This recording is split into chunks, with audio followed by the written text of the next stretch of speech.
Buenas tardes. Gracias por estar aquí. La verdad que es un placer. Por una parte, bueno, ver el aula de grados prácticamente llena, que lamentablemente, hay que decirlo, no es una cosa muy habitual, sobre todo con mucho alumnado. Así que, bueno, animarlos a que vengan más a menudo. En la facultad tenemos actos culturales todas las semanas, todos los jueves a las 7 en este aula. Se anuncian en la página web de la facultad, en las redes sociales de la facultad. Y, bueno, por ejemplo, esta semana es una gran semana porque ha coincidido, aparte del temporal de ayer, que menos mal que fue ayer, a Paqui Noguerol. El martes tuvimos a una gran mujer como Rosa Montero y hoy tenemos a otra gran mujer como Paqui Noguerol. Así que creo que mejor acompañado imposible. Paqui yo quería que viniera a la facultad porque, bueno, como yo siempre le comento, sigue siendo su facultad. Yo la conocí, creo que estaría acabando la carrera, creo yo. Luego ya, como si no me equivoco, estuviste creo que de becaria en el departamento de Hispanoamericana. Y bueno, yo siempre comento medio en broma que Paqui era la profesora más adorada de la facultad.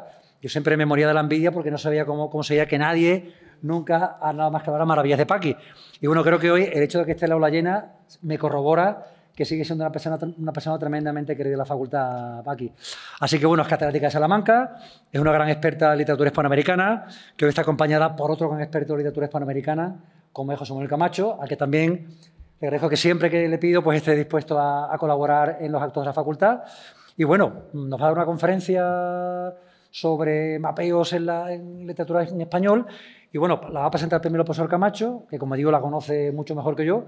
Y Paqui, bienvenida a la que sigue siendo tu facultad. Y bueno, que estamos encantados de tenerte de vuelta en este edificio. Muchas gracias, Paqui, por haber venido. Bien, muchas gracias, profesor Nacho Guijarro. Cuando me propuso... ¿Sí?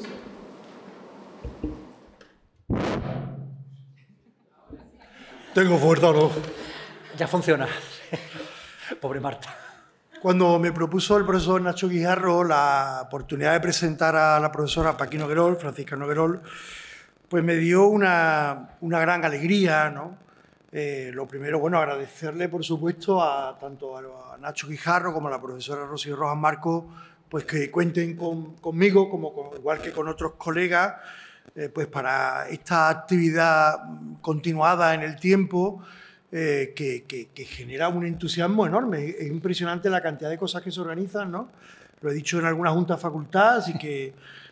y además, bueno, que esté la sala llena, pues indica el tirón que tiene la profesora Paqui Noguerol, porque hay no sé cuántas actividades en paralelo ahora mismo, ¿no? Hay una conferencia del siglo XIX. Yo se lo he dicho a los alumnos, pero vénganse a escuchar a Paqui Noguerol. Dice, no, es que tenemos una conferencia del siglo XIX. Digo, bueno, pues a ver cuándo llegáis al siglo XXI, ¿no? Para escuchar los nuevos razonamientos, ¿no? Como digo, para mí fue una gran alegría porque Paqui Noguerol somos amigos desde hace ya muchos años. Y no solo somos amigos, sino que fuimos compañeros de departamento, compañeros de despacho. Y la única forma de que yo pudiera entrar y tener una estabilidad en el departamento era que ella se fuera, ¿no? Cosa que, bueno, tenía que ocurrir y que yo he lamentado siempre, ella lo sabe perfectamente, porque no había sitio, pero ella ganó una plaza de profesora titular en Salamanca, teniendo a Víctor García de la Concha, que era el director de la Academia de la Lengua, como presidente de ese tribunal, ¿no? Y una de las cosas que trascendió es que Víctor García de la Concha dijo cómo se puede permitir la Universidad de Sevilla el lujo de prescindir de esta mujer, ¿no? de esta joven doctora, porque era jovencísima, ¿no? En ese momento. Entonces, bueno, pues toda mi precariedad pues siguió siendo precaria, pero ya estaba estable en el departamento. Y yo lo único que pedí fue quedarme con la mesa de Paqui, que era una mesa de madera muy antigua, muy incómoda, pero que para mí era como un objeto mítico, porque yo desde la mía la veía trabajar y como he visto trabajar muy pocas personas, ¿no? Llegaba por la mañana, se enchufaba al ordenador, era un Mac, lo que teníamos entonces, uno de estos Mac con la pantalla cuadradita. Y yo decía, esta mujer no tiene necesidad de ir al baño, no tiene dolores menstruales que eran habituales en mi familia con mis hermanas, no tiene necesidad de comer, no tiene mal de amores, ¿qué pasa aquí, no? Era un portento trabajando y yo siempre la he tenido como como referencia. La he tenido como referencia y la he tenido como modelo, ¿no? Yo me quería detener en esta parte humana, ¿no? Que creo que siempre se prescinde. La he tenido como referencia, como modelo, porque es una persona de una generosidad absoluta en un mundo implacable y a veces muy poco generoso y muy poco ejemplar, como puede ser la universidad, donde la caminata a veces está llena de tachuelas, ¿no? Y siempre que hemos necesitado algo, Paqui enseguida ha dejado lo que era pequeño y lo que era enorme, ¿no? Lo que no le había costado trabajo y en lo que había invertido muchísimo tiempo. Por eso es que yo, además de amiga, siempre la he considerado una maestra.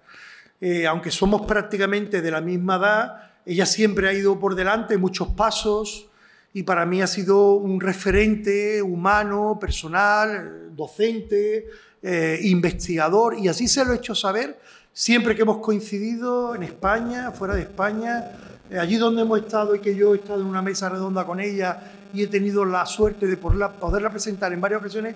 He querido dejar constancia de esta gratitud y de esta profunda admiración, y que, bueno, los que no la conocen o la conocen menos, pues en cuanto que la escuchen comprenderá de dónde viene mi fascinación intelectual, ¿no? Voy a hacer la presentación más académica. Francisca Noguerol es catedrática de Literatura Hispanoamericana en la Facultad de Filología de la Universidad de Salamanca, pero además es académica correspondiente de la Academia Norteamericana de la Lengua Española y de la Academia Hondureña de la Lengua. Entre otros galardones, cuenta con el Premio María de Maeztu en el 2023 a la excelencia investigadora y Gloria Begué 2023 a la excelencia académica de la Universidad de Salamanca. Ha ejercido la docencia en diferentes universidades americanas, Estados Unidos, Colombia, México, Brasil, Chile, y en universidades europeas, Francia, Italia, Bélgica, Hungría, Croacia y Alemania. Doctora con una tesis sobre Augusto Monterroso, fruto de la cual fue su libro La trampa en la sonrisa, sátira en la narrativa de Augusto Monterroso, que fue dirigida por una de nuestras colegas, la profesora Carmen de Mora. Se publicó en el 95 y hay una segunda edición en el año 2000.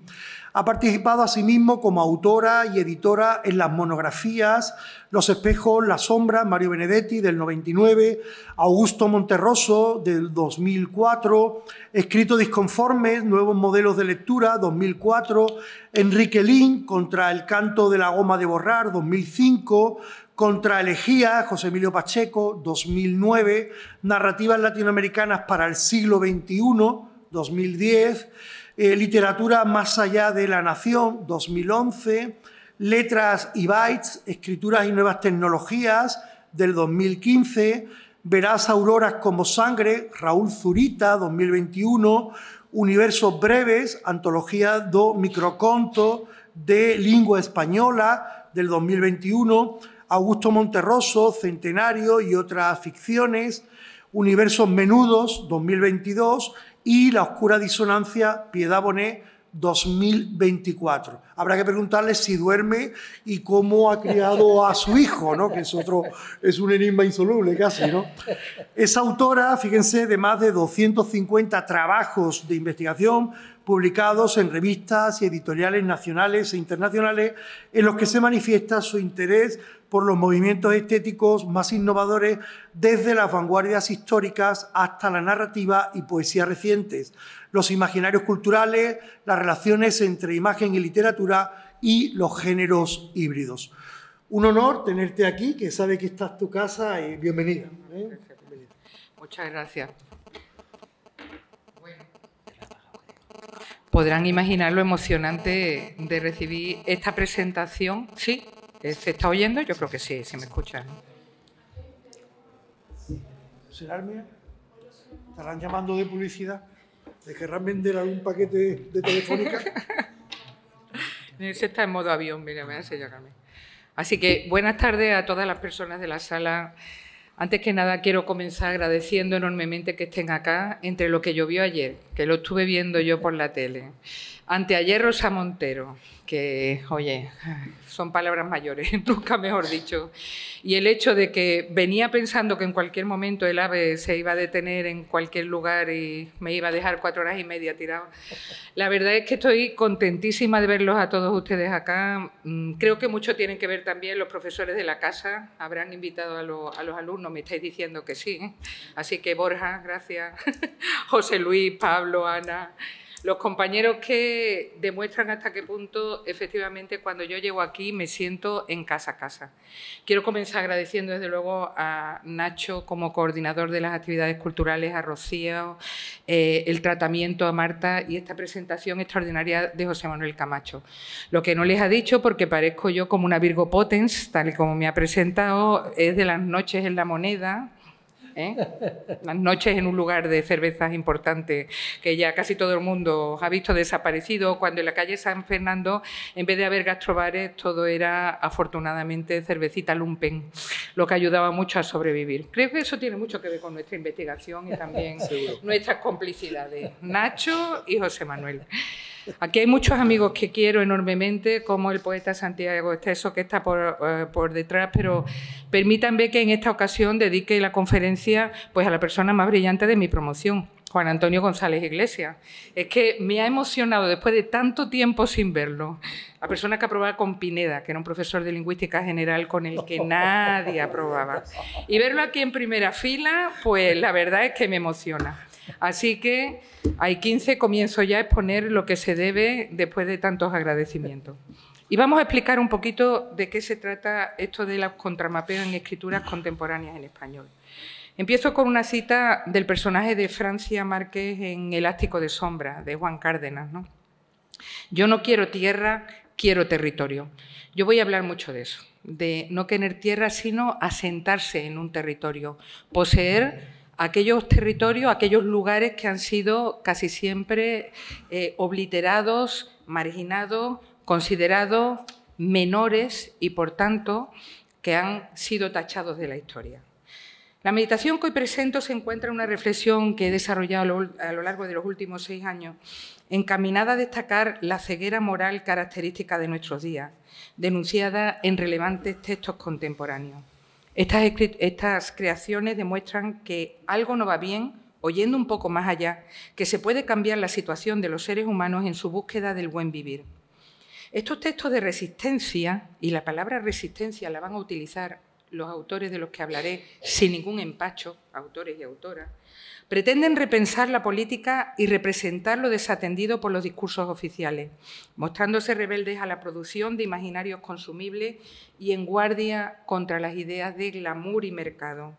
Así, apuestan por una creación hostil a los consensos provisionales, esos que enjaulan a los individuos en parcelas fácilmente manejables por el poder, desactivando los desafíos que necesitamos enfrentar para reconquistar el espacio de lo común.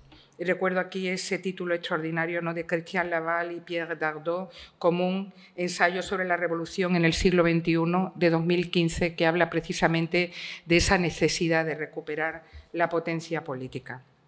Hoy, a ver si lo consigo, hoy, así, atenderé a títulos recientes interesados por trazar un contramapeo del poder.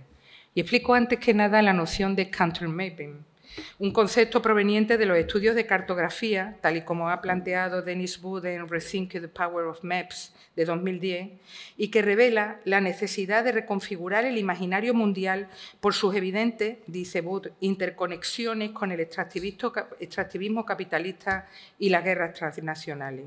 En esta tarea, orientada a trazar una cartografía alternativa y antihegemónica, destacan narradores y narradoras en español, verán que el 75% de mi corpus son mujeres, interesados por colocar en el foco a territorios desatendidos y signados por violencias históricas mal suturadas. Comentaré entonces en estos 50 minutos aproximadamente cómo estos autores recurren a 2 principales estrategias para mostrar la contracara del poder. Por una parte, suele ser muy frecuente en los últimos años la deconstrucción de los viajes de exploración que categorizaron América Latina ante Occidente. Solo voy a dar unos cuantos títulos, pero es absolutamente habitual. El hecho de ir a finales del siglo XVIII, al siglo XIX. Tú estás pensando en Leopoldo Brizuela, Santi, porque te veo así. Pero es que es absolutamente capital de construir el momento en el que se taxonomizó América Latina, en la que se decidió qué era la flora, qué era la fauna y, peor de todo, incluso si las razas con las que se iban encontrando, digo razas porque la etnografía estaba por detrás, podían ser categorizadas como humanas o no humanas. Estos textos son capitales. Y ahí está la argentina Paula Oloy-Charac en Las constelaciones oscuras, está el colombiano Juan Cárdenas, seguramente el que más lo realiza, esto de contramapear, de ir donde no se esperaba, Elástico de sombra, ¿no? Donde va a la zona afrocolombiana. En Colombia era lo que menos se había visto. Voy a hablar de Colombia aquí en tu honor también, porque merece la pena. Y sobre todo en Peregrino transparente, que serán textos a los que aludiré aquí con bastante frecuencia.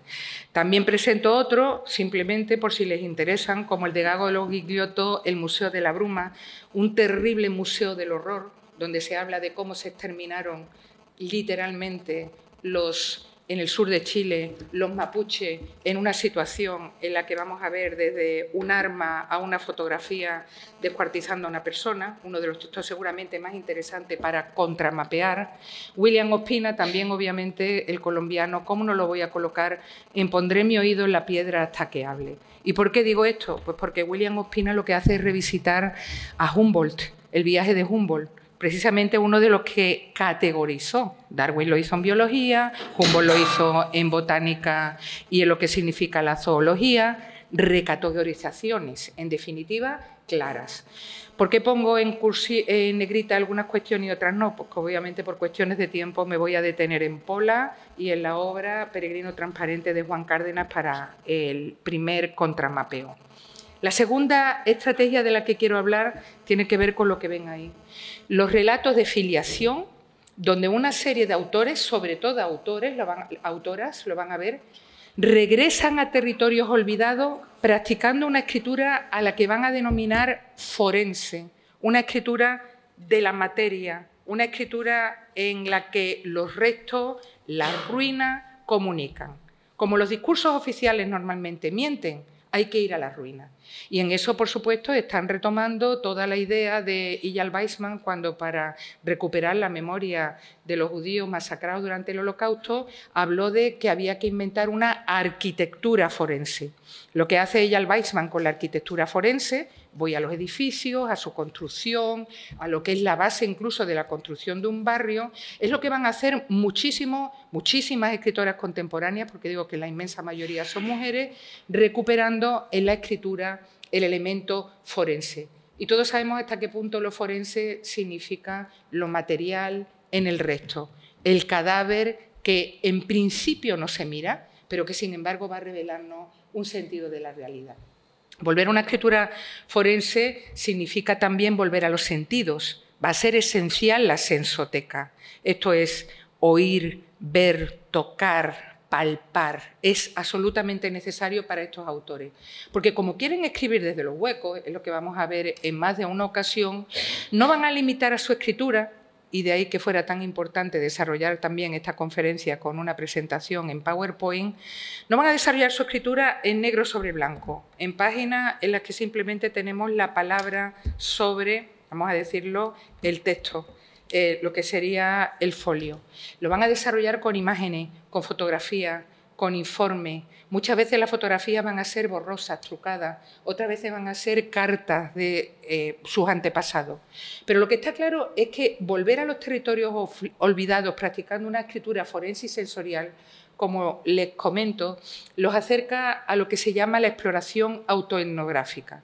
De esto habla sobre todo la mexicana Cristina Rivera Garza, que cuando plantea su escritura, una escritura, dirá Rivera Garza, geológica, y fíjense hasta qué punto la idea de una escritura geológica nos remite de nuevo a la necesidad de revisitar la materia, volver a lo que se toca, de nuevo a lo sensorial.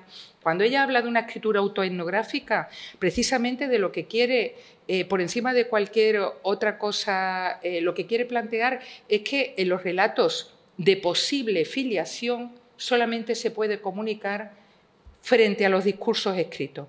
y a través de las esquinas. Eso lo va a plantear. Autoetnografía de su propia familia, que es lo que vamos a ver en, aquí lo tienen, Autobiografía del algodón, de 2022, igual que lo vamos a ver en la mexicano-unidense Valeria Luiselli con Desierto Sonoro, de 2019, en la Palestina chilena o chileno-palestina, Lina Meruane, en Palestina en pedazos de 2021, a las que me referiré acá con estos repertorios forenses, sensoteca y autoetnográficos, y también podría plantear a muchas otras autoras. Por ejemplo, Ana Arxumanian, que teóricamente es argentina, pero vuelve a sus raíces armenias en Mar Negro e Infieles.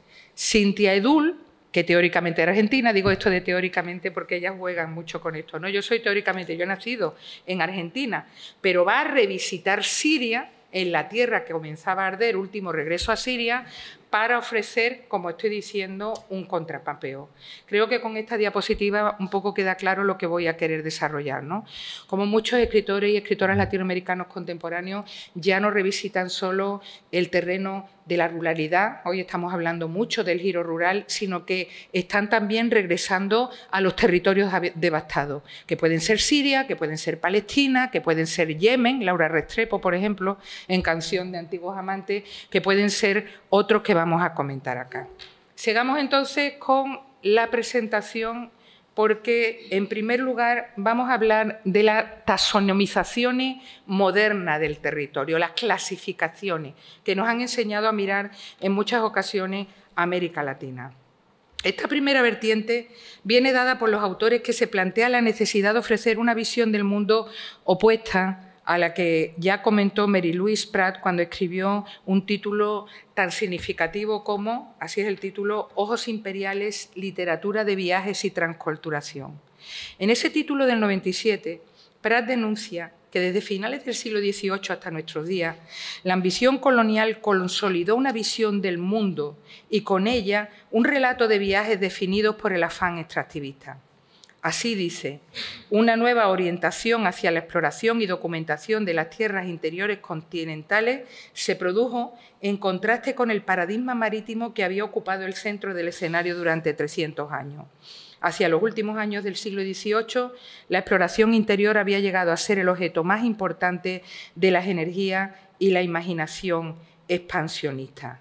Y lo interesante, porque es lo que llamamos siempre el Zeitgeist, ¿no? El espíritu de una época, es por qué se producen tantos textos que al mismo tiempo van a revisar esos viajes expedicionarios para criticarlos, para deconstruirlos, para demostrar lo que no funciona. Ahí está, como estaba diciendo, William Ospina con Humboldt en Pondré mi oído en la piedra hasta que hable, nada más y nada menos. Fíjense que ahí está el giro material, la escritura forense. Quiero que me hable la piedra, no quiero que me hable el discurso establecido, sino la piedra, porque así miraré de otro modo el territorio en el que estoy avanzando. En este caso habla de cuando Humboldt estuvo en Ecuador, ¿no? Algo que fue fundamental para construir la idea occidental de América. En literatura, entonces, vamos a hablar un poquito, aunque sea, de las constelaciones oscuras de Paul Aloy-Charat y de Peregrino Transparente de Juan Cárdenas, que enfoca su atención, como digo, en la época en la que científicos y exploradores realizaron una catalogación de fauna, flora y culturas americanas, el hombre y la mujer americanos, con claros visos colonialistas. Dotadas de una mirada tan ambiciosa como plural, ambas novelas recrean las expediciones que se internaron en territorio americano con la obsesión de definirlo todo, pero desde sus parámetros, mediante clasificaciones mediante las que las naciones europeas expandieron su ansia de nuevos nichos comerciales e impusieron una visión del mundo defensora de la supremacía del blanco occidental. Eso lo vamos a ver muy clara en su literatura. Frente a esta situación, Paul Aloy-Charat opta desde el título Las constelaciones oscuras, quédense con esa imagen paratextual, ¿no?, por dar a conocer epistemologías alternativas. Con constelaciones oscuras alude al sistema astronómico inca, diametralmente opuesto al occidental, porque los incas estudiaban las estrellas a partir de los intervalos de oscuridad entre ellas y consideraban los puntos brillantes como el ruido del cielo. Fíjese hasta qué punto la diferencia es capital. Se anticipa con ello a lo que le va a ocurrir a su protagonista, Niklas Bruhn, un prometedor naturalista encargado de clasificar lo visto en un, en principio, arquetípico viaje de exploración, pero Niklas acaba desacreditado a los ojos de sus patrocinadores europeos por enamorarse de y posteriormente fundirse con la naturaleza que recorre. O sea, es el típico zoólogo y botánico que en principio está clasificando y hay un momento en que descubre que puede ir más allá. De hecho, esto es lo que va a ser fundamental para entender cómo acaba. Convertido en un simbionte. Y esto no es pequeño en el mundo en el que vivimos. O sea, literalmente metamorfoseado en un organismo a medio camino entre la planta, el animal y el humano. Convertido en un simbionte, figura hostil al mundo perfecto, y juego etimológicamente con lo que significa perfecto, terminado en su fijeza, propio de quien etiqueta todo lo que toca. La extrañeza de los acontecimientos narrados se corresponde con la complejidad estética de la obra, un recorrido por incontables eras geológicas marcado por la distorsión en el plano de la sintaxis y por la alucinación perceptiva. Fíjense ahí, por ejemplo, hasta qué punto Pola en las constelaciones oscuras nos explica que quizá tengamos siempre que mirar de otro modo. Es un trozo de la novela. Cada vez sabemos más de las cosas, las manipulamos mejor, dijo Max, y cada vez no son más extrañas, se alejan. Hay que verlas como las constelaciones oscuras, como llamaban los incas a su sistema de cielo, que definían en términos de los intervalos de oscuridad entre las estrellas, las formas interiores de unos perímetros brillantes. En la misma línea estilística se sitúa Peregrino Transparente, una crítica al mercantilismo y al racismo concebidos como estrategias de dominación global, a las representaciones coloniales del trópico y a la destrucción de la naturaleza. Todo eso va a ser fundamental en la novela. En este caso, se narra la experiencia de una comunidad de artesanos que produjo formas de vida igualitarias y que fue traicionada por los políticos de su tiempo, dispuestos a arrasar con lo propio para importar modos de vida europeos. Para formalizar la denuncia, seguimos la andadura de Henry Price, un pintor inglés al servicio de una típica expedición científica que recorre Colombia en 1850. Se obsesiona Henry con la obra de un misterioso artista local, Pandiguando, un verdadero creador por mezclar en sus cuadros los distintos reinos de la naturaleza, y fíjense de nuevo la fusión simbiótica, y no un mero copista de la realidad, un notario de las costumbres y de los lugares, como se dirá de Price. Price es notario, Pandiguando creador. Pero Pandiguando es fusilado en una revuelta contra el emergente gobierno liberal, enemigo de quienes, como el gremio de los artesanos, se muestran independientes de los intereses extranjeros. Fíjense qué declaración tan interesante de Juan Cárdenas, que siempre es tan buen creador como seguramente reflexiona sobre sus ensayos, cuando en un momento dado se le ocurrió decir algo, por supuesto fue una butada, causó muchos problemas, como que realismo era racismo. Él quería escribir de otra manera porque dice, cada vez que hablamos de presupuestos racistas casi siempre es racismo. Esto es una parte de Peregrinos Transparentes, una novela del 23, y ahí ven. Y está muy de acuerdo con autores contemporáneos que practican lo que hemos llamado lo inusual, lo gótico, evidentemente lo insólito, la fantasía.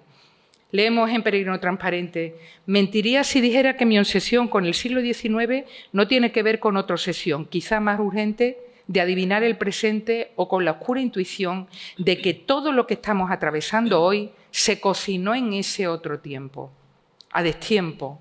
Mi deseo es que todas las criaturas que pueblan estas páginas, animales, vegetales, minerales, artificiales, encuentren una manera de captar con una voz íntima y me lleven a lugares que ni yo mismo sospechaba.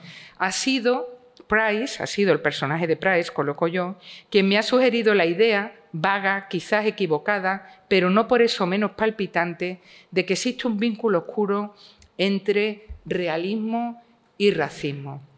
Y fíjense la tela que hay que cortar en lo que estoy diciendo, ¿eh? Siendo como es un tipo que se documenta absolutamente, al que le interesa hacer la nueva historia, como estoy diciendo, y desde luego que no quiere someterse a lo que serían los presupuestos coloniales. Siempre está jugando con estas posibilidades de pensar de otro modo. Pero como el tiempo corre, con esta propuesta vamos a la segunda parte. Y para ello, porque ahora sí voy a necesitar colocar imágenes de los textos de los que voy a hablar, son textos multimodales, se dice normalmente en el mundo anglosajón, ¿no? En Portugal también, en Brasil, textos expandidos, o sea, que salen de la frontera de lo que sería, como digo, la escritura sola. Vamos a hablar de esta segunda parte, que es la escritura forense y expandida. Ya hemos visto los contramapeos de las categorizaciones hechas por Pola, por Juan, y podíamos haber seguido por aquí. Pero ahora vamos a hablar de autores o autoras que son más cercanas al realismo. Estas no consideran que los realismos sean racismo, pero van a ir a las materias, es la segunda parte. Y voy a empezar con una cita de nuevo. Desde las cicatrices se entienden mejor los espacios, señala Valeria Luiselli, quien dedica el 7º capítulo de Papeles falsos a lo que son los relingos. Los relingos son esos lugares que quedan en las ciudades absolutamente desolados entre grandes construcciones. Lotes baldíos que en las ciudades no presentan bordes definidos y sobreviven al margen de la vida urbana, aunque se encuentren en el cruce de dos avenidas importantes o bajo un puente recién inaugurado. Estos terrenos marginales y en desuso, contramapeados, son vinculados certeramente por la autora con el ejercicio de la escritura. Dice Luiselli lo que ven ahí. El escritor trabaja a partir de las fisuras y los huecos. En esto se parecen el arquitecto y el escritor. Y yo les he hablado ya de la arquitectura forense, de la escritura forense y de cómo Eyal Weizman está impactando con sus estudios sobre la necesidad de ir a la materia, a la ruina, al cadáver, para, como los detectives, efectivamente, encontrar lo que se nos oculta. Dice un poquito más. Escribir, Luiselli, taladrar paredes, romper ventanas, dinamitar edificios, excavaciones profundas para encontrar. ¿Encontrar qué? No encontrar nada. Escritor es el que distribuye silencios y vacíos. Escribir, hacerle hueco a la lectura. Escribir, hacer relingos. Y ahí está, ¿no? Encontrarse donde normalmente nada se ha situado. Con esta declaración, Luiselli da cuenta de un hecho característico de las 2 últimas décadas. Frente a los nodos espaciales signados por la aceleración y característicos de un mundo globalizado que marcaron la literatura de principios del siglo XXI, aeropuertos, hoteles, supermercados, parques temáticos, metrópolis bulliciosa, las creaciones más recientes reclaman una perspectiva situada en la que los territorios se encarnan gracias a los cuerpos que los recorren.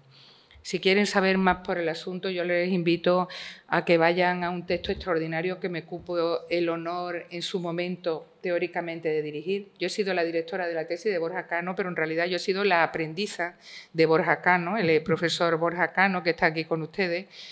Bueno, un texto absolutamente increíble porque Borja ha demostrado hasta qué punto hemos pasado de la aceleración a las escrituras lentas, a la necesidad de ver relingos. Y realmente el corpus que maneja el profesor Cano Vidal es absolutamente significativo de lo que estoy diciendo. Así que, bueno, ganaste el premio Verbum de ensayo, pero Borja no podía dejar de decirlo, hijo mío, ya lo sabes. Vamos entonces a seguir hablando de lo que significa el poder de la presencia. Lo que están reivindicando estas autoras que vamos a ver acá, porque voy a escoger sobre todo autoras, he dicho, es lo que Hans Ulrich Gumbreth denomina cultura de la presencia, contra la cultura del sentido. Y con Gumbreth, Jean-Luc Nancy, Mersch y tantos otros filósofos contemporáneos. Dice Gumbreth, el espacio, es decir, esa dimensión que se constituye alrededor de los cuerpos, tiene que ser la dimensión primordial en la cual es negociada la relación entre los diferentes seres humanos y la relación entre los seres humanos y las cosas del mundo. El tiempo, no obstante, es la dimensión primordial para cualquier cultura del significado, porque parece haber una asociación inevitable entre la conciencia y la temporalidad. Efectivamente, lo que demostrará Borja Cano, lo que demuestra también Sheila Pastor en un libro que se llama Las derivas del viaje contemporáneo, o sea, críticos muy jóvenes en la actualidad, es que tiempo y espacio están convergiendo en algo que a veces se llaman las humanidades espaciales, siempre estamos hablando de humanidades, ¿no? Humanidades espaciales, otros hablan de humanidades cronoespaciales. Bueno, una perspectiva que realmente está abriendo caminos extraordinarios. En un momento definido por el deseo de luchar contra la posverdad, la atención entonces a los aspectos que nos obligan a detenernos, materiales de la existencia, ha cobrado especial relevancia. De ahí que los escritores olviden las prisas que caracterizaron muchos relatos de viaje de principios del siglo XXI para atender ahora a los periplos pausados por los lugares que cartografían. Esto para quien quiera le doy el PowerPoint, porque os veo pobrecitos pasando fatiga y yo no quiero que nadie pase. F. Noguerol, al final lo pongo y así no tenéis que hacer fotos, que si no es muy terrible. Bueno, pertrechados por la información que le facilita la memoria, a veces en claros ejercicios de hipermnesia, o sea, cuando uno tiene más memoria de la que podría tener, nunca mejor dicho, eso es lo que llamamos hipermnesia, y el registro puntual de datos, con frecuencia gracias a cuadernos de notas o fotografías tomadas en el viaje, los narradores del siglo XXI practican esta escritura de la que hemos hablado, en la que les interesa, por encima de todo, mostrar lo que es público y manifiesto, pero ha sido censurado, en una, como digo, posición que detecta violencia soterrada en la materialidad de lo que nos rodea. De ese modo, la escritura forense testimonia la violencia por sí mismo, asumiendo un discurso que supera la descripción para actuar sobre la experiencia del lector. De eso se trata, de acabar con nuestra anestesia perceptiva, de que no nos creamos todo, porque la posverdad fue la gran palabra de la revista Time en el 2017 y estamos rodeados de fake news. Hay que activarnos de nuevo. Privilegian por eso las ruinas de los hechos sobre los discursos explicativos y peligrosamente pedagógicos, el movimiento lento sobre la fijeza de la postal, las revelaciones epifánicas, con frecuencia relacionadas con experiencias sinestésicas, como he dicho, ocurridas durante el viaje y que alientan una comprensión áptica, tocando sobre los ordenamientos impuestos. Y vamos a hablar ya, porque lo que llama escritura forense, arquitectura forense, algunos serían las escrituras geológicas de Cristina Rivera Garza. Vamos a empezar con esta gran pensadora mexicana que desde el 89 está en la academia, como saben, estadounidense, pero que realmente está ofreciendo claves fundamentales no solo en su escritura, sino en sus ensayos sobre lo que ocurre en nuestro mundo.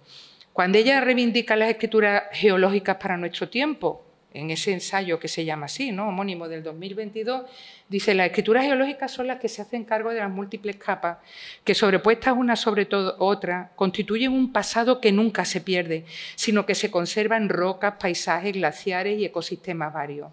En ellas se adhieren historias de violencias coloniales y epistémicas, junto a huesos y carne, junto a cultivos, laboriosidades y resistencias. Fíjense entonces que no se va a tratar sino de hacer la labor del geólogo, en muchos casos, del biólogo, del botánico, del arqueólogo, para ser capaz de a ver si lo digo bien, de sedimentar, porque es muy difícil de pronunciar, lo que ha sido obliterado. Ella lo comentará en muchísimas ocasiones. Y de acuerdo con eso, las escrituras geológicas van a ser, como digo, esenciales en textos tan significativos de los últimos años como El desierto sonoro de Valeria Luiselli, que es un recorrido por territorios de los sin parte. Cuando hablo de los sin parte estoy utilizando a Agamben, ¿no?, cuando dice hay nudas vidas, hay vidas que pueden ser matadas en cualquier momento y nadie las llora, y legalmente no significan nada, todos lo sabemos, ¿no? Entonces, los viajes por los territorios de sin parte serán fundamentales, por ejemplo, en desierto sonoro. Librazo, ¿no? Porque hablar de un desierto al que, como la visión ya nos engaña, lo que hay que hacer es recoger, que es lo que dice Valeria Luiselli, grabaciones y testimonios folclóricos a través de leyendas de lo que queda como sedimento del horror, ya nos va demostrando hasta qué punto la visión sonora, la visión áptica, otras visiones que no tienen que ver con el fenómeno óptico, que ha sido tan importante en la literatura, están siendo capitales en nuestro momento. Bueno, pues ahí está Desierto sonoro de Luiselli. Les pongo otra obra de la que obviamente no me da tiempo a hablar, La compañía de Verónica Herbert, la argentina, de hijos argentinos, mexicana, desde que sus padres se exiliaron, Verónica Herbert. La compañía, que es un texto extraordinario para hablar de la depredación y las minas a cielo abierto en lugares donde las criaturas fueron literalmente desposeídos de su vida, de sus comunidades, porque las aguas fueron contaminadas para producir. La compañía de Verónica Herbert, además, tiene por detrás como su intertexto, hipotexto, el texto de Amparo Dávila del Huésped, así que es absolutamente extraordinario. Está por una parte, entonces, los viajes por los territorios de los sin parte, que es muy habitual hoy, y por otro, le voy a dedicar un poquito más tiempo, porque tenía que decidirme en estos poquitos minutos, los viajes genealógicos, los viajes de muchas autoras por las tierras de sus abuelos o de sus bisabuelos. Es lo que antes llamaba relatos de filiación, pero con esta objetividad, con esta frialdad que les interesa mucho destacar de la autoetnografía, intentando manifestar siempre a partir de textos menores lo que funciona. Ahí está Autobiografía del algodón de Rivera Garza, Palestina en pedazos, de las que ya le he hablado, de Meruane, y La tierra comenzaba a arder, de Dul, Mar Negro, una novela, e Infieles, otra novela de Ana Al-Sumanian. Vamos a continuar entonces viendo algunas claves. Reivindiquemos a los sin parte. Frente a la ciudad, que fue tan importante a principios del siglo XXI, el desierto sonoro. En Desierto sonoro, de 2019, la mexicano-estadounidense Luiselli recurre a la multimodalidad. Incluye mapas, incluye libros, cuadernos, discos compactos, fotos, grabaciones, como le estoy diciendo, es un desierto que nos va a sonar, para describir en primera instancia lo que sería el periplo realizado por una familia que está en descomposición. El padre y la madre están a punto de divorciarse. El padre realiza una investigación sobre los Sioux en el siglo XIX y la depredación de que fueron objeto. La madre realiza una investigación sobre los niños centroamericanos y mexicanos que se ven abocados, solitos y desprotegidos, a cruzar la frontera y a vivir experiencias absolutamente límite. Fíjense que Sioux del siglo XIX y estas criaturas de las que yo estoy hablando tienen una relación directa con utilizar el viaje por Arizona, ese lugar del que casi nunca se habla en Estados Unidos. No estamos hablando, ¿no?, de Nueva York ni de nada que se le parezca, sino del viaje de esta familia en descomposición, que además es especialmente significativo porque uno de los grandes narradores es uno de los dos hijos de la pareja. Las parejas tienen hijos de diferentes relaciones, de relaciones anteriores, y claro, eso permite que cuando un niño cuente, un niño vea de una forma forense, de una forma material, de una forma sensorial, mucho mejor que un adulto. Lo que hace que sea por eso un texto tan significativo, ¿no? Fíjense aquí lo que dijo Luiselli, por ejemplo, en un momento dado sobre cómo estas narrativas pueden recuperar futuro. Parece una paradoja, pero no lo es. Recuperar futuro significa sacar desde el pasado la posibilidad de hacer un futuro, una alotopía, una capacidad otra de significar el mundo. Dice Luiselli sobre lo que hace en Desierto sonoro. Aquí el archivo adquiere el significado de coleccionar el presente para la posteridad. Creo que es una idea extraordinaria en cuanto a lo que significa la colección y que vamos a ver desarrollada. En este sentido, fíjense que ya la portada es fototextual. Aquí está la niña de la pareja, aquí van a ver de pronto un tren, los lugares donde son encerrados los chiquitos, en más de una ocasión cuando están atravesando, muchas veces los moteles, los hoteles en los que duerme la familia. El interés entonces por ofrecer una polifonía de perspectivas y muchas veces, porque hay una cámara Polaroid, la cámara Polaroid siempre realiza instantánea, la expresión desde el hueco que no se dice con palabras, para que el lector o lectora sea el que añada la información de lo que estamos viendo. Es un texto, entonces, concebido además a partir de cajas. Hay una serie de cajas donde los personajes van incluyendo informaciones de lo que van viendo, de su bibliografía, y solo les coloco el ejemplo de una de las cajas, hay 4, ¿no? Incluyen cuadernos sobre el coleccionismo, el archivo, el inventario, el catálogo, libros de los que van viendo, el Museo de la Rendición Incondicional, Renacida, diarios tempranos de Susan Sontag, La conciencia unida a la carne, diarios de madurez de Sontag también. Bueno, lo que les quiero decir con esto, al final, Journal de Faux-Monnayé, por ejemplo, de André Gide, o las obras completas de Billy el Niño, lo que les quiero decir es que son textos que se basan en muchos casos en la dificultad de la lista, porque la lista nos obliga a pensar de otro modo, con su dureza, con su enorme frialdad, para que nosotros vayamos poco a poco aventurándonos y viendo las conexiones crípticas, secretas, entre lo que se establece. Las cajas son interesantísimas porque es como una especie de bibliografía avant la lettre que luego nosotros vamos descubriendo a partir de las conexiones que establecen los personajes entre sí. Al final, las cajas y sus archivos tendrán una relación directa con las imágenes que vamos viendo, en un proceso clarísimo de ensayo-ficción o docuficción, de la que sabes mucho tú, José Luis. Ahí las cosas de hablando de Pitol y demás. Fíjense otras partes, por ejemplo, del texto. De pronto encontramos ya cómo los críos centroamericanos y mexicanos cruzaban la frontera en el siglo XIX. A que a todos nos suena más o menos por la fuente de letra que podía decirse Wanted, Billy el Niño, pero aquí lo que se está diciendo es Wanted, Homes for Children, y es 1910. O sea, la demostración de que esa violencia nunca se suturó, de que esa violencia lleva muchísimo tiempo. Así que simplemente saca el texto. Aquí debajo, yo creo que lo están viendo, es el típico teléfono móvil sin internet, una pequeña...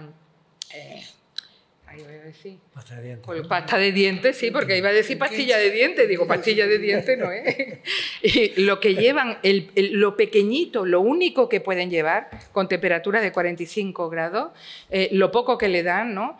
Y a mí me impresiona mucho porque van a ver sobre todo muchos mapas. Hablamos de cartografía, ¿no? De counter mapping.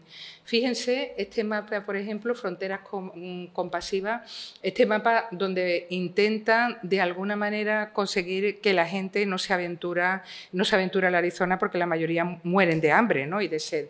No vaya usted, no hay suficiente agua, no vale la pena. Fronteras Compasivas, y dice lo que va pasando. Un día caminando, 2 días caminando, 3 días caminando, no encuentran nada. Es la necesidad entonces de aventurarse de otra manera a lo que se va diciendo. Y los créditos de imagen por eso pueden unir desde con esa característica de la macro y microepifanía. Muchos de estos autores hablan de que hay que ver desde el satélite y hay que ver al mismo tiempo desde el microscopio para precisamente aventurarse no en perspectivas lineales, no las del ojo humano, para desactivar nuestra mirada. Con esas macro y microepifanías me encuentro de nuevo en una lista que lo mismo me va a hablar de Anne Carson que en otro momento de la fotografía de su propia hija en este texto. Creo que el ejemplo ya es suficientemente significativo de hasta qué punto hay que contar de otro modo para mostrar el tajo, mostrar la herida por encima de cualquier otra cosa. Y ahora ya me voy a terminar centrando en los viajes autoetnográficos de filiación, que son todos y son muchísimos. Empiezo, como no, con Cristina Rivera Garza, que en el ensayo Breve Historia íntima de la escritura en migración sostiene, dice Cristina, no creo en la escritura sedentaria. La escritura que me gusta denominar como verdadera es una escritura en migración. Aboga por eso por lo que llama escrituras colindantes, las que, y de nuevo la cita, ponen de manifiesto la extrema porosidad de los límites establecidos por los poderes literarios. Una escritura colindante, dice Cristina, es una lectura en tanto práctica interpretativa, política de lo real. Sobre esta base se explican libros suyos recientes como, yo voy a hablar de Autobiografía del algodón, pero anteriormente ella escribió un texto extraordinario, muy controvertido, en el que recrea la figura de Juan Rulfo, el poeta, el autor, es que cuando digo poeta es porque para mí Pedro Páramo, y él ya lo llama, realmente eso es lo máximo, ¿no? Poeta, narrador, escritor, como quieran llamarle.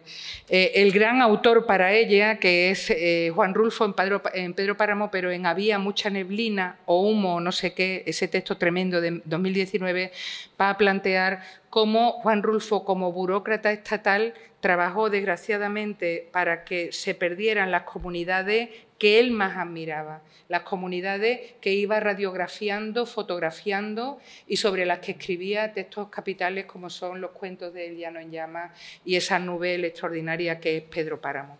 O sea, como siempre siendo controvertida, Rivera Garza decidió hasta qué punto desde la neblina, el título es Había mucha neblina o humo o no sé qué, una de las frases más importantes seguramente, según Cristina, de Pedro Páramo para hablar desde los intersticios, desde las neblinas, es donde se ve la grandeza de la figura de Juan Rulfo, que estaba abocado a acabar con esas comunidades, pero que sin embargo hizo el gran testamento literario y artístico, porque no es solamente a través de Pedro Páramo y El llano en llamas, sino a través de su fotografía de esas comunidades por las que iba pasando en el Instituto de Antropología.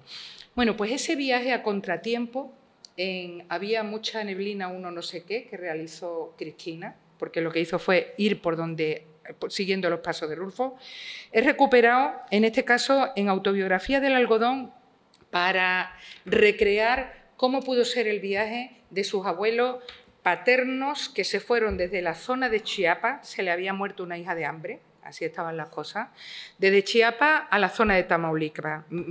Cristina es de Tamaulipas, ¿no? De la zona aquí centro-norte de México.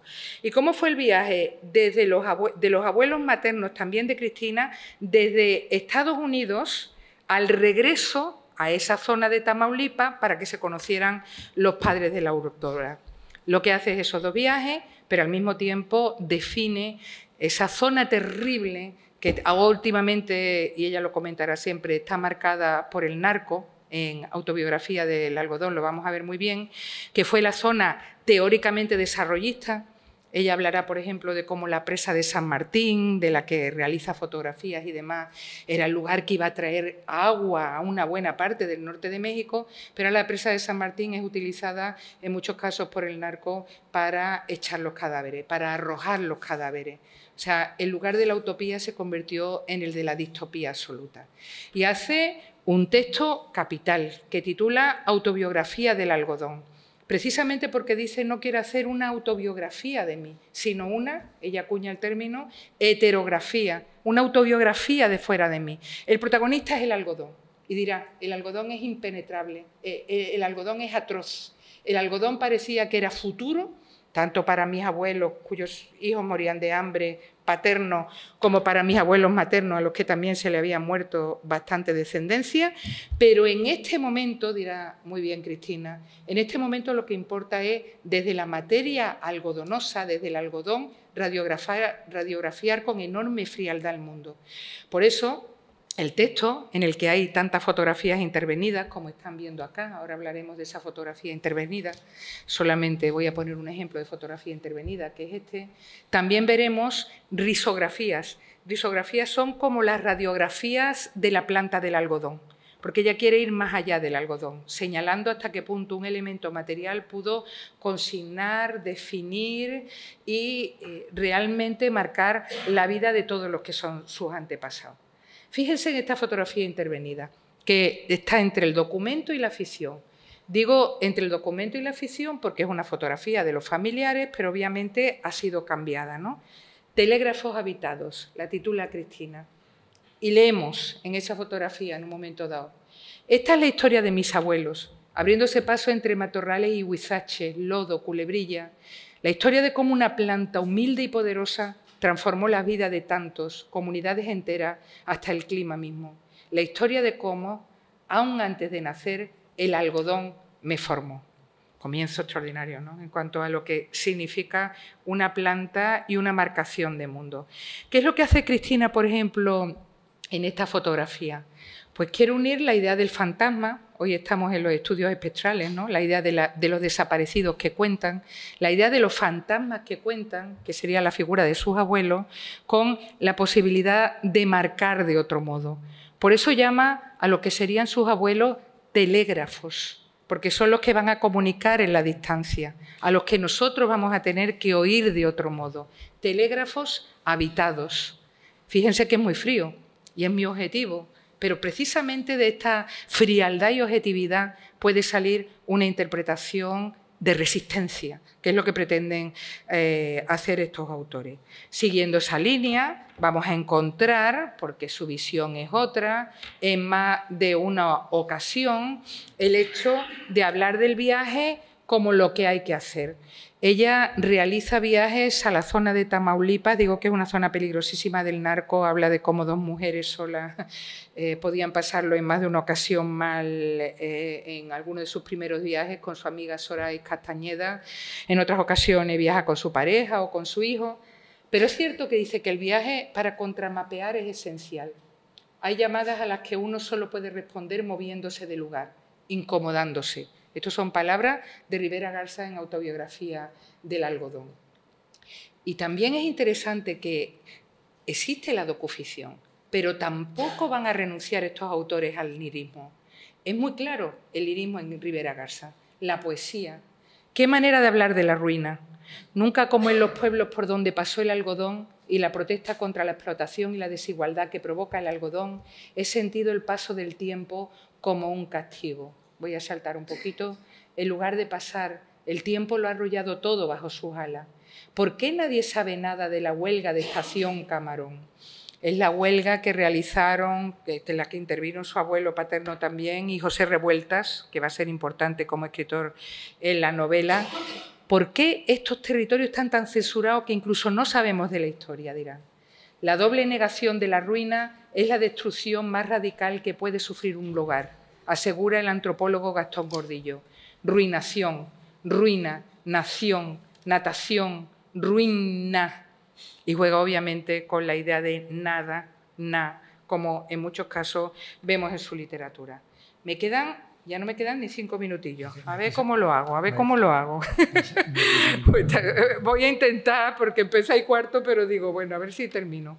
Bueno, esto era un ejemplo de cómo verdaderamente ese lugar de promisión que había sido el de los cultivos del algodón se convierte, como les he apuntado, en la zona del narco. Ella lo va a comentar, los contramapeos son necesarios porque los lugares obliterados siempre van a sufrir y de la misma manera, y hasta que no sean colocados en el mapa, obviamente no van a aparecer. Y voy a terminar entonces con Lina Meruane, creo que lo voy a hacer así, con Palestina en pedazos de Lina Meruane, con la que está cayendo, ¿no?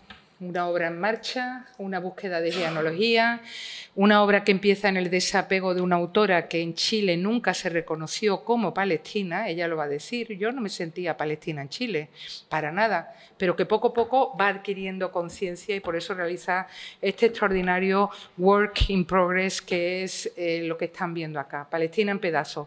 Palestina en pedazos empezó con texto primero, volverse Palestina, convertirse en Palestina y volverse a Palestina. Sus primeros viajes a Palestina, de donde eran sus ancestros. Luego va a seguir con cuestiones como, por ejemplo, el poemario. Lina no suele escribir poesía, pero el poemario Palestina, por ejemplo, extraordinario. Y terminamos con Palestina en pedazos, que, como digo, tiene que ver con esta obra haciéndose. Palestina en pedazos se descubre como un volumen en el que el fragmento deviene tanto acto de escritura como de lectura, única forma capaz de intervenir performativamente en la dolorosa realidad que aborda. Hablo, como se infiere del título, de la situación de un pueblo palestino condenado al exilio perpetuo, así lo señala la cita de Said que abre el libro, según la cual el destino de los palestinos ha sido, de algún modo, no terminar donde empezaron, sino en algún lugar inesperado y remoto. Cita con la que la autora se ha ido comprometiendo, como he dicho, progresivamente desde 2012 hasta nuestros días. Desde ese planteamiento vamos a leer una obra a pedazos, motivada por la urgencia de ofrecer testimonio sobre un tema en el que profundizamos guiados por la experiencia de la escritora. Era lo que ella quería. Ella lee a muchos autores judíos, lee a muchos escritores argentinos, los dos van a aparecer en su texto, sobre todo cuando hable de Rostros de mi rostro, pero sobre todo quiere ir allá y hablar. No solamente con sus familiares, no domina el árabe, pero siente también la pulsión de entender de otro modo, sino con los censurados, los que no lo son, ofreciendo, por tanto, una lectura polivalente. Desde ese planteamiento, en el texto se van a dar la mano la melancolía, en las páginas dedicadas a la memoria familiar, la ironía, que es fundamental en aquellas que denuncian los dobles raseros institucionales, y la reflexión, vertebradora de los epígrafes que desmontan los prejuicios sobre lo que ocurre en la región. De este modo, la escritura de Meruane prueba lo que dijo Bolaños sobre ella. Yo creo que todos recordamos aquella preciosa definición que hizo Bolaños sobre Lina, ¿no? Surge de los martillazos de la conciencia, pero también de lo inasible y del dolor, dijo Bolaños, realizando un progresivo viaje de reconocimiento con lo que logra volverse palestina. Así se llamaba la primera parte de la obra y luego, desde luego, va a continuar por ahí. Como no podía ser de otro modo ante un conflicto abierto, la investigación ha continuado atendiendo a los tajos de la historia y al lenguaje, lo que explica que se hayan añadido al volumen todas las piezas de las que estoy hablando aquí. De hecho, por ejemplo, en Palestina, por ejemplo, va a decir en un momento dado, en unos cuantos versos, he querido creer que al escribir mi libro palestino, no mis novelas, no mis cuentos, ese libro vuelto Palestina, en mayúscula, he querido creer estar haciendo algo tan necesario, otro pararse sobre la incesante línea de fuego. Apunto ya los recursos formales con los que Palestina en pedazos se descubre como un texto abierto, escrito no para cerrar heridas, sino para recordar. La etimología del concepto nos habla de volver a pasar por el corazón y sobre todo para mantener viva la reflexión sobre este conflicto tan encristado, tan complejo en la geopolítica internacional. Así, Lina se revela como escriba de una violencia olvidada, narradora trapera en el sentido de recolectora de desechos, que bucea en los documentos excluidos de la historia, testimonios orales, fotografías, apellidos, huellas dactilares, pasaportes, requerimientos burocráticos, para dar fe de lo que sucede más allá de las versiones oficiales.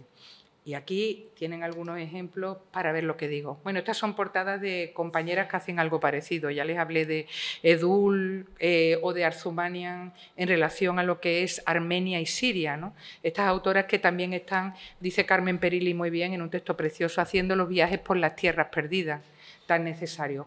Vamos acabando entonces ya. Las estrategias van a ser de muchos tipos. Aquí tienen, por ejemplo, una página tachada para hablar de autocensura. Estamos hablando de un corresponsal y de hasta qué punto, porque podemos leer, como cuando se expurgaban los textos en España, recordarán lo interesante que son los expurgos españoles. En Italia se cortaban las páginas, pero afortunadamente en España se tachaba, con lo cual se podía imaginar lo que había detrás, la idea del expurgo. Bueno, pues eso es lo que hace aquí Lina, muy interesantemente, el expurgo. Pues vamos viendo los textos expurgados para demostrar hasta qué punto esas tachaduras pueden hablar de censura, se pueden entender. También Lina, en más de una ocasión, va a recurrir a múltiples idiomas. ¿Qué es regresar? ¿Qué es regresar para una autora como ella? Regresar, leo todavía remecida por la adrenalina, pensando que no sé qué lenguas sabrán estas gentes congregadas en esta librería, es el final, donde está presentando su libro, además del árabe. ¿Y qué decide? Pues hablar en todos los idiomas posibles, desde la expansión, ¿no? Ritorno, return, revenir, retornar, zurückkehren. Está empleando todo. Y hasta el final lo veremos, incluso cuando termina, ya lo ven, ¿no? Now sería un retorno meu, sería un regreso prestado, ein Zurückkehren, anstelle eines anderes, un volver en el lugar del otro, hasta terminar con términos gráficos que tienen que ver con el árabe. El árabe que, como he dicho, ella en principio no domina. Voy ya a la conclusión. En definitiva, Los escritores y escritoras comentados en estas páginas se muestran como punta de lanza de una legión de plumas interesadas en difundir los microrrelatos de los vencidos a través de los territorios tachados. Estos títulos asumen la vuelta a la rigurosidad del mundo social, dedicando su obra a los espacios desatendidos por el orden simbólico, dando voz a los que no la tienen a través de una acción instalada en los terrenos del desecho. Rechazando esas pedagógicas articulaciones que se han hecho sobre la realidad, denuncian, se alejan de lo que sabemos. Huyen además de la espectacularización de la violencia para obedecer la recomendación que incluyera García Márquez, y esto es por ti, en 2 o 3 cosas sobre la novela de la violencia. Cada vez que lo lea García Márquez me encanta más. Cuando dice García Márquez en 2 o 3 cosas, ese ensayo extraordinario sobre la novela de la violencia, no hay que narrar las muertes, hay que narrar los dramas de los vivos. Eso es lo que están aquí. No la muerte, sino los dramas de los vivos.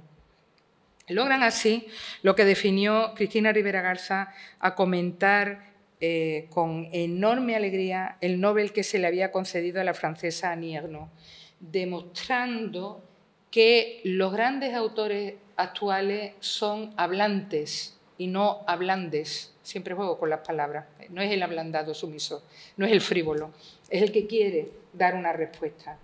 Y aquí ven la cita de lo que dijo Cristina, que es una cita con la que quiero cerrar mi exposición. Cuando Annie Ernaux ganó el premio Nobel, dijo algo con lo que me sentí completamente identificada. Dijo, escribo para vengar a los míos.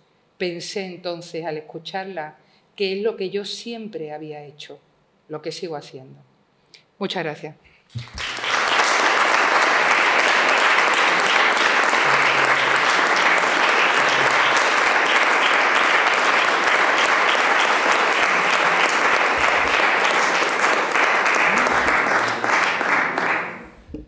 Muchísimas gracias a la profesora Paqui Noguerol por esta conferencia extraordinaria que nos ha puesto a todos con ganas de leer de todavía más y ponernos al tanto de estas referencias bibliográficas, algunas conocidas, otras no nada conocidas, y estamos todos con la lengua afuera leyendo lo que se puede, pero sobre todo esa lectura, ese contramapeo que has hecho con montones de cosas que son como estas terminaciones nerviosas que darían para otro tipo de investigaciones y de ensayos y de todo lo demás, ¿no?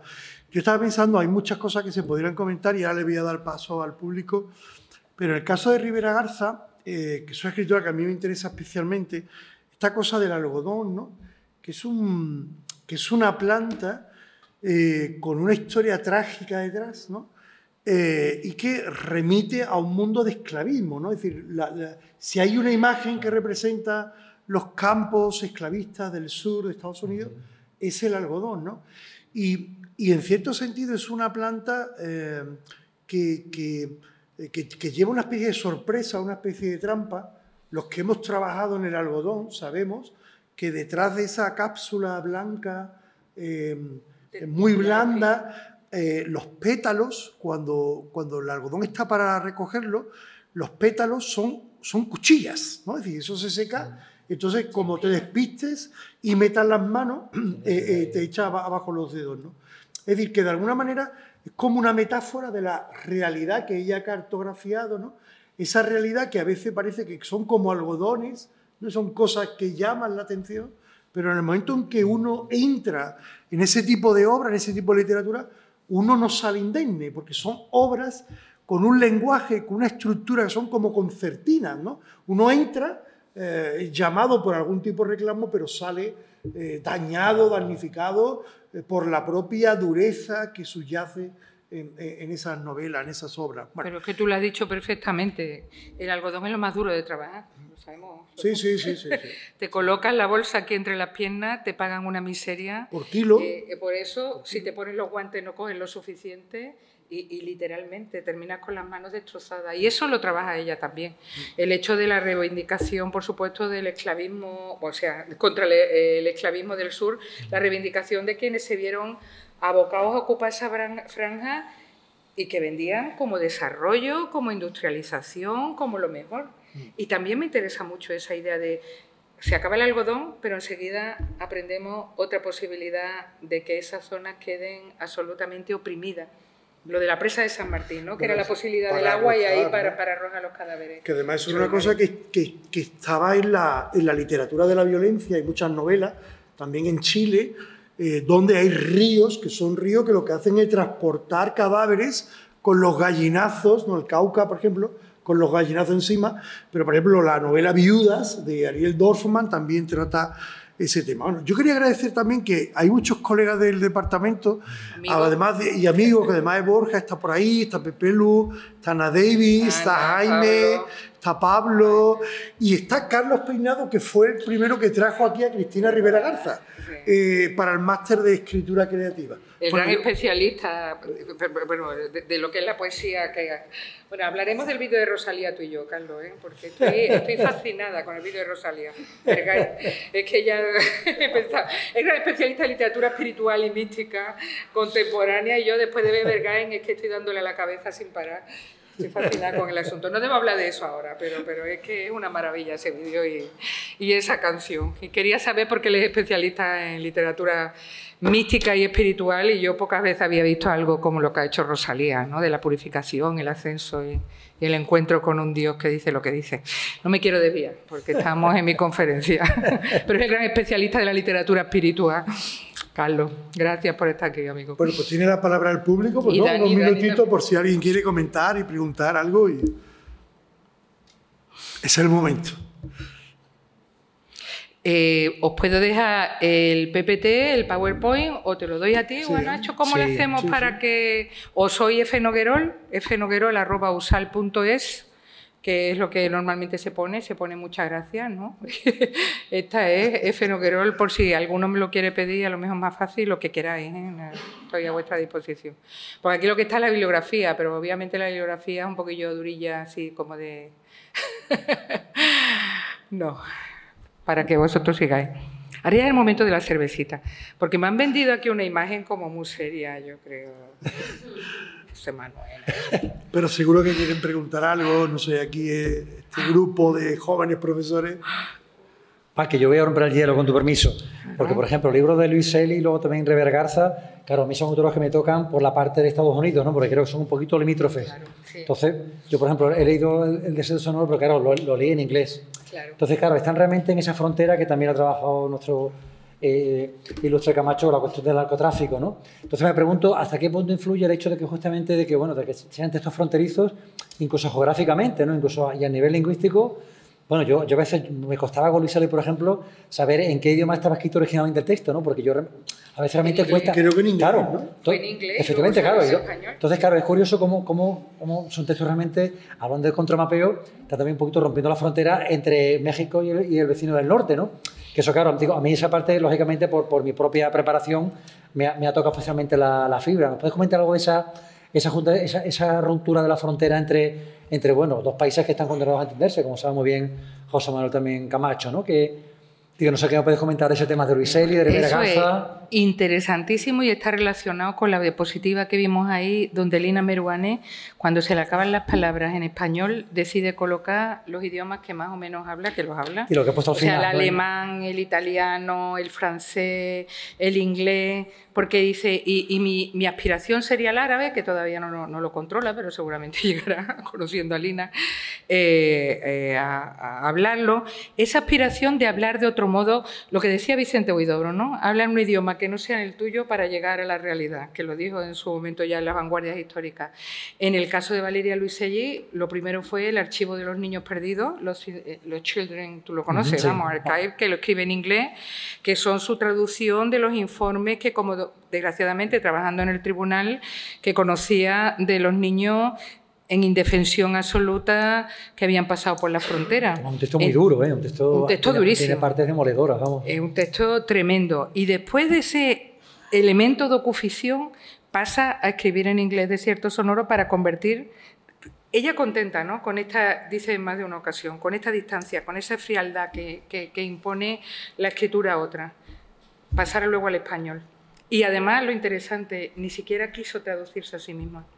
Cosa que también ahora lo estamos estudiando en un grupo de investigación, porque algunos autores, cuando han escrito, por ejemplo en inglés, ella que habla perfectamente una y otra, como hija de diplomático que es y demás, Sí. porque no ha hecho el ejercicio de autotraducción y le ha encargado a otro, por supuesto, luego dio el visto bueno a un amigo.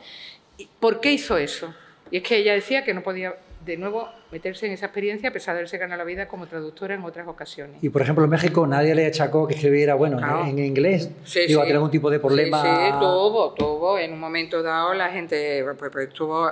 Hay mucha controversia siempre, igual que pasa con Cristina. Cristina tiene problemas, entre comillas, para muchos puristas desde que el 89 ella se doctoró en Houston y ahora da clase en San Diego. Claro. Aunque todos los días para comer tacos va de San Diego a Tijuana, que es lo que la Cruza gente la frontera, no sabe, ¿no? que Claro. San Diego y Tijuana ella se come sus tacos cada día, y si no cada día, cada 3 días, vamos, conociendo a Cristina. Pero yo creo que es un espacio privilegiado el de la frontera. Los puristas le pueden decir que no, pero si es que ella hace esos viajes y retrata lo que recorre y el peligro, además, que en más de una ocasión concita este tipo de furgonetas con los que yo viaje, incluso cuando yo decía son mujeres solas, realmente lo que están realizando es un ejercicio, y nunca mejor dicho, de contramapeo. Claro. Y activando lo que Lina Meruane en una impresionante antología dijo, mujeres que viajan solas, mujeres que viajan, que además es desde la Amazonia a un territorio de Johannesburgo bastante perdido, bueno, cerca de Johannesburgo, bastante peligroso, mujeres que intentan contramapear, escribir en otros idiomas, mirar desde otras ópticas, y siempre interesadas por la idea de frontera. Así que yo lo que veo es que ahí hay mucha fusión de elementos con la idea de desactivar nuestras percepciones cómodas. Es lo que intentan. Y el idioma está claro que les ayuda. Pero lo has dicho muy bien, ¿no? Hace años teníamos una asignatura que se perdió, que era concepto y base de la literatura hispanoamericana, que la hemos impartido a última hora de la tarde, cada uno en su aula, sin mezclarnos mucho. Y era una asignatura muy interesante porque efectivamente se daban un poco las guías maestras, las coordenadas de qué entendíamos por literatura hispanoamericana, planteando algunas situaciones o zonas incómodas, pues por ejemplo como cuando Ramón Viñes, ¿no?, el sabio catalán, estando en el Caribe, escribe sus obras en catalán con un tema caribe, ¿no?, Arran del Caribe, por ejemplo, ¿no? Es decir, ¿cuáles eran los límites, cuál era el contorno, cuál es el perímetro de lo hispanoamericano, ¿no? Lo digo porque Fernando Ainsa, nuestro llorado Fernando Ainsa, en uno de sus últimos libros, Palabras nómadas, nueva cartografía de la pertenencia, incluía como literatura hispanoamericana, de una manera muy evidente, textos que habían sido escritos en inglés o en otras lenguas, ¿no? Entonces, ¿cuándo suele ocurrir eso? Pues cuando son gente que han nacido en Estados Unidos o que se han trasladado desde muy jóvenes, ¿no? ¿Pero viven en Estados Unidos o viven incluso que viven en Estados Unidos? Pero entonces, ¿cómo Claro. vamos a definir? Por ejemplo, yo me acabo de apuntar aquí algunos nombres. Junot Díaz, La vida maravillosa de Oscar Bao, que es uno de los dominicanos que salen huyendo, la familia sale huyendo de Trujillo. Lo mismo le pasa a Julia Álvarez, ¿no?, en el tiempo de las mariposas, ¿no? Son textos escritos en inglés y en algunos casos traducidos por ellos. Lo bueno es que ganan el Pulitzer. Claro. Cristina ganó el Pulitzer, Junot Díaz ganó el Pulitzer y da visión sobre lo que es también nuestro aspecto. Yo eso me parece Daniel Alarcón, en el caso de la literatura peruana, el caso de James Cañón, ¿no? Él se llama a sí mismo James Cañón, para la literatura colombiana, es decir, una literatura colombiana escrita en inglés, ¿no? Pero todo el mundo, todo el imaginario que hay ahí es latinoamericano, ¿no? Con lo cual, digamos que tenemos que ser todavía más cuidadosos a la hora de etiquetar, porque hay toda una literatura que busca de forma deliberada situarse en una situación incómoda, ¿no?, que de alguna manera se resiste a la taxonomía, ¿no? Está buscando siempre los huecos de los edificios teóricos, ¿no? Y más desde la globalización. Vamos, Yo unos días que estuvo en Córdoba hace unas semanas, vino a Como Poética, creo que lo inauguró. A Fomejo por ahí estuvo en Córdoba yo unos días, dando el acto inaugural, ¿no? Más preguntas, hay que aprovechar que tenemos para aquí que las preguntas salgan de la mesa, ¿no? una eminencia como Paqui Noguerol, que me ha costado traerla casi 4 años que llevo de coordinador cultural, que tu agenda es inenarrable. Así que hay que aprovechar porque hasta que vuelva aquí yo no sé el tiempo que nos va a costar traer a Paqui otra vez. Yo encantada de volver, ¿qué te digo?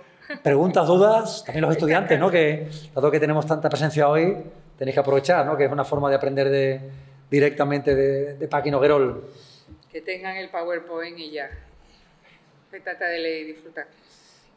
Bueno, yo quería así comentar que me ha parecido interesantísimo porque yo trabajo sobre escritores marroquíes, sobre todo los que escriben en español, que en realidad bueno, pues sería algo parecido a lo que acabas de comentar. Y a uno de los autores que además bueno, lo conozco bien, acaba de publicar novela, El Morabe, Mohamed El Morabe, con Galaxia Gutenberg. Su última novela es exactamente un ejercicio literario de lo que acabas de contar. Me parece fascinante encontrar una nueva manera de analizar su obra, porque bueno, yo ya he escrito un par de reseñas sobre esa novela y esto me cambia completamente la mirada, porque efectivamente es lo que está haciendo y además lo hace todavía más interesante porque la protagonista de esa novela va a ser una mujer, casi una niña. Entonces, bueno, la va a situar en una cabaña en la montaña de su Rif natal. Él es rifeño, lleva más de 25 años viviendo en España, escribe siempre en español. Y de pronto hay ese rastreo y esa búsqueda y esa violencia y todo ese sufrimiento, pero en un personaje femenino construido de una manera... Y forense también, y sensorial. Me ha parecido impresionante, es absolutamente sensorial, él está obsesionado en decir que lo que quería era escribir sobre los sonidos que la protagonista, que no va a salir de una cabaña en la que está, escucha a su alrededor, escucha a las hormigas andar. La novela se llama Ecos en la nieve. La nieve no tiene eco, en la nieve lo que cae amortigua el sonido, pero él va a estar reflexionando sobre eso. Luego me das el nombre de... No, está en Galaxia Gutenberg, la novela es una maravilla. Ecos en la nieve. Y efectivamente se encaja ahí, o sea, me acabas de abrir una nueva manera de abordar el libro. Ahora el 13 de noviembre tenemos aquí un congreso que ha organizado un compañero y voy a cambiar, no, me lo voy a decir que he decidido cambiar, que voy a seguir citando a la profesora Noguerol porque... O de la globalización a la localidad. Tengo algunos artículos sobre eso, ¿no? De la tierra con mayúsculas a la tierra en pequeño. Sí, pero ya sí, y el contramapeo. Que se está haciendo libros en todas las literaturas. La última novela en francés de Matías Enard también hace eso. También. Contramapeando.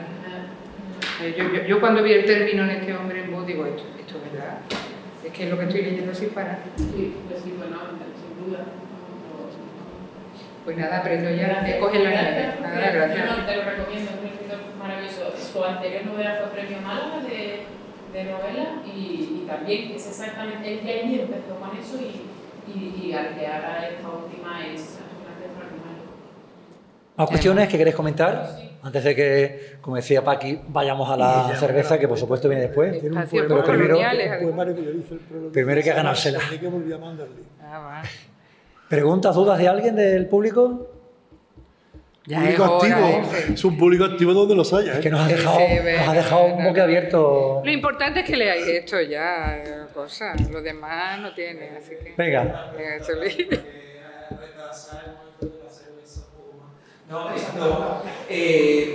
No, mira, hace un año estuve en una charla y hablaban de los escritores argentinos que están volviendo, o son poco el recorrido que están volviendo con Palestina, pero a la línea judía, si entiendes, Kidis, judío, y no sé si en tu corpus también tienes alguna de estas novelas, porque yo no me quedé muy bien con lo, pero hay varios escritores argentinos, creo sobre todo hombres. Sí, pero son con Margot Glantz y las genealogías ya tenemos ahí cuando empezó la cosa de...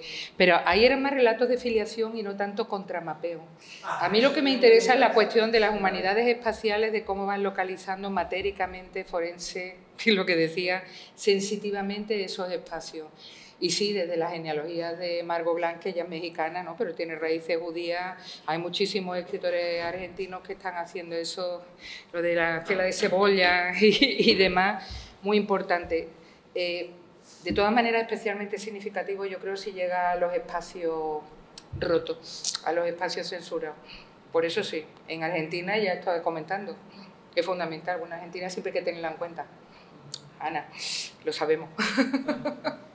Lo sabemos. ¿Alguien más?